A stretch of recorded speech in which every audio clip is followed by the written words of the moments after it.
ပြပြမှာကျတော့ကျွန်တော်နောက်ကြောက်တဲ့နေရာနဲ့ပတ်သက်ပြီးတော့တွားနေတဲ့အကြောင်းလေးပြပြမှာတော့ကျွန်တော်ခေါင်းလေးစောင့်တိုက်နေတယ်အားကြောင့်ဖီလေးသွားအဲ့လိုအားကြောင့်ဘာဗီဒီယိုပဲရိုက်လို့ခုကတော့ကျွန်တော်နောက်ကြောက်တဲ့ကွင်းမြင်နေနဲ့နေရာလေးကိုပြပေးမယ်နော် let's go ကဲတော့နောက်ကြောက်ပါတယ်ပြောတော့ music တွေပါတော့မတောင်းဆိုနေတော့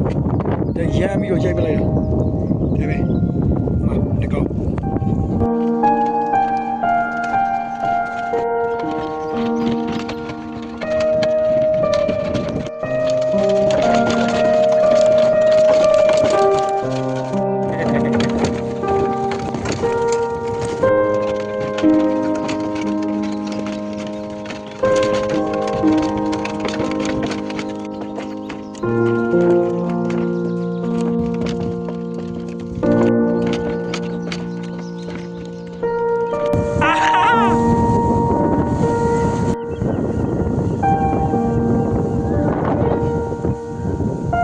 ရိတ်တယ်ဘာညာလာကဆိုရှက်တယ်ကိုကမရှက်တတ်ဘူးဒါပေမဲ့တော်တော့ရိတ်တယ်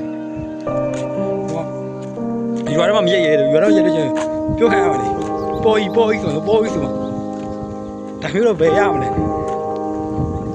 တော့ TikTok မှာမတင်ဘူးကျွန်တော်အားကြောင့် YouTube မှာပဲလက်တင်တာပါပေါ့ပန်းလေးတွေ YouTube မှာတင်မှာဖြစ်ပါတယ်စအောင်စလာ let's go တော့ဘာလို့ရမလဲ